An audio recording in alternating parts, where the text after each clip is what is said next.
आज हम CBSE board परीक्षा 2025 के हिस्ट्री के previous year questions MCQ questions की चर्चा करेंगे।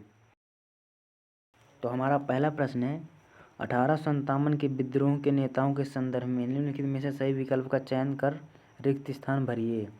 आरा में इस विद्रोह का नेतृत्व कुंवर सिंह ने किया। तो बेरजिस कदर ने कहाँ किया था? तो इसका सही उत्तर होगा ऑप्शन नंबर डी, लखनऊ। अगला प्रश्न है, 1915 में अपनी वापसी पर गांधी जी ने किसकी सलाह पर ब्रिटिश भारत में यात्रा करते हुए एक वर्ष बिताया? तो इसका सही उत्तर होगा option number C, Gopal Krishna Gokhale, जो कि महात्मा गांधी के राजनीतिक गुरु थे। अगला प्रश्न है, संविधान सभा के संदर्भ में समितियों और उनके अध्यक्षों का निम्नलिखित में से कौन सा युग्म सही है? तो इसका सही उत्तर होगा ऑप्शन नंबर सी, परामर्श समिति, सरदार वल्लभ भाई पटेल। अगला प्रश्न, 1850 के दशक के दौरान अवध को बंगाल सेना की नर्सरी क्यों कहा जाता था? निम्नलिखित में से सही विकल्प का चयन कीजिए। तो इसका सही उत्तर होगा ऑप्शन नंबर बी, बंगाल सेना के लिए प्रमुख भर्ती स्थल होने के कारण। अगला प्रश्न है, निम्नलिखित में से कौन सा विकल्प भारतीय राष्ट्रीय आंदोलन से संबंधित घटनाओं का सही कालानुक्रम दर्शाता है? तो द्वितीय गोलमेज सम्मेलन जो है 1930 या 31 में हुआ था शायद, और बारदोली में किसान सत्याग्रह 1928 में, चंपारण सत्याग्रह 1917 में, जालियांवाला बाग हत्याकांड 1919 में। तो इसका सही उत्तर होगा ऑप्शन नंबर सी। अगला प्रश्न है, अंग्रेजों ने बम्बई में इस्तेमारी बंदोबस्त की अपेक्षा रैयतवाड़ी को क्यों प्राथमिकता दी? तो इसका सही उत्तर होगा ऑप्शन नंबर सी, अपने राजस्व को बढ़ाने के लिए।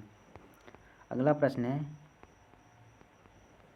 विजयनगर साम्राज्य के संदर्भ में निम्नलिखित में से कौन सा जोड़ा सही सुमेलित है? तो इसका सही उत्तर होगा ऑप्शन नंबर बी, नगलापुरम की स्थापना, राजा की मां के नाम पर नगर की स्थापना की थी विजयनगर के सम्राट ने। अगला प्रश्न है, तंजावुर जैसे स्थानों पर स्थित चोल मंदिर प्राचीन इतिहास में क्यों महत्वपूर्ण है? क्योंकि वे वास्तुकला में चोल संरक्षण के शिखर को चिन्हित करते हैं। अगला प्रश्न है, कार्ल मार्क्स की एशियाई उत्पादन पद्धति की अवधारणा ने ग्रामीण समाज को क्या दर्शाया? तो इसका सही उत्तर होगा ऑप्शन नंबर बी, समतावादी दर्शाया। अगला प्रश्न, आईने अकबरी की मुल्क आबादी की निम्नलिखित में से कौन सी विशेषता इतिहासकारों को मुगल साम्राज्य की प्रशासनिक संरचना को समझने में सहायक है? तो इसका सही उत्तर होगा राजकोषीय अभिलेख, यानी कि वित्तीय व्यवस्था। निम्नलिखित में से किस मंदिर के पुजारी ने वे स्मृतियाँ प्रदान की जो हम्पी के प्रारंभिक सर्वेक्षण के लिए महत्वपूर्ण थी? तो इसका सही उत्तर होगा ऑप्शन नंबर ए, विरूपाक्ष मंदिर। अगला प्रश्न है, निम्नलिखित में से कौन सा जोड़ा सही सुमेलित है? तो इसका सही उत्तर होगा option number B, Khwaja Qutbuddin Bakhtiyar Kaki, जिनकी दरगाह दिल्ली में है।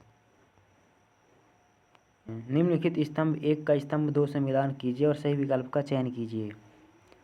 तो इसका सही उत्तर होगा ऑप्शन नंबर सी, जैसा कि अफसानी निकेतन जो है रूस से संबंधित थे, और दुआर्ते बारबोसा जो है पुर्तगाल से, अंतोनियो मोनसेरते जो है स्पेन से, और सैयदी अली रेइस तुर्की से। तो इसका सही उत्तर होगा ऑप्शन नंबर सी।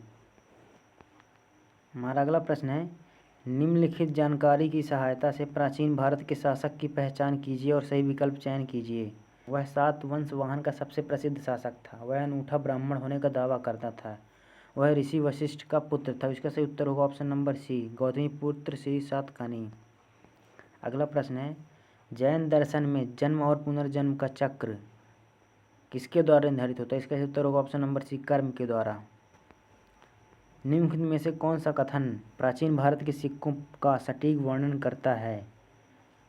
तो प्राचीन पार्थियन सोने के सिक्के उत्तर भारत में व्यापक व्यापार को दर्शाते हैं। दक्षिण भारत में प्राचीन रोमन सिक्के सीमाओं से परे व्यापार का संकेत देते हैं। प्राचीन यौधेयों द्वारा जारी किए गए तांबे के सिक्कों ने उनकी आर्थिक गतिविधि पर प्रकाश डाला। प्राचीन गुप्त शासकों द्वारा जारी किए गए चांदी के सिक्कों ने व्यापार को सुविधाजनक बनाया। तो यह कथन गलत है, क्योंकि गुप्त शासकों ने सोने के सिक्के जारी किए। तो इसका सही उत्तर होगा option number D, first, second और थर्ड। अगला प्रश्न है, नीचे दिए गए चित्र को देखिए और एक ऐतिहासिक शिल्पकृति की पहचान कीजिए। तो यह जो है अशोक का सिंह शीर्ष है, ऑप्शन नंबर ए। और यह प्रश्न दृष्टिबाधित छात्रों के लिए है। तो अशोक के शासनकाल में धम्म महामात्यों की निम्नलिखित में से कौन सी भूमिका थी? तो इसका सही उत्तर होगा ऑप्शन नंबर सी, धम्म के सिद्धांतों को बढ़ावा देना। अगला प्रश्न है, नीचे दो अभिकथन दिए गए हैं, इनको ध्यानपूर्वक पढ़ना है और सही विकल्प का चयन करना है। 19वीं शताब्दी में शाहजहां बेगम कला और वास्तुकला की संरक्षक थीं, जिन्हें सांची के संरक्षण में उनके योगदान के लिए जाना जाता है। कारण है, सांची स्तूप प्रारंभिक बौद्ध वास्तुकला का एक उत्कृष्ट उदाहरण है। तो इसका सही उत्तर होगा ऑप्शन नंबर बी, अभिकथन ए और आर दोनों सही हैं, परंतु कारण ए की सही व्याख्या नहीं करता है। अगला प्रश्न है, निम्नलिखित में शुंगों और कण्वों के बारे में कौन सा कथन सही है?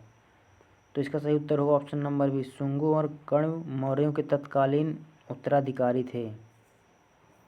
अगला प्रश्न है, हड़प्पा पुरा स्थलों में अन्न भंडारों का होना संभवतः उनकी कृषि पद्धतियों के बारे में निम्नलिखित में से क्या संकेत देता है? तो इसका सही उत्तर होगा ऑप्शन नंबर ए, अधिशेष उत्पादन। अगला प्रश्न है, नीचे दो कथन, अभिकथन और कारण दिए गए हैं, इनको ध्यानपूर्वक पढ़िए और सही विकल्प का चयन कीजिए। तो अभिकथन है, अमेरिकी गृह युद्ध ने ब्रिटेन में कपास क्षेत्र में खलबली मचा दी। कारण है, अमेरिकी कपास की आपूर्ति में भारी गिरावट आई, जिससे भारतीय कपास की मांग बढ़ गई।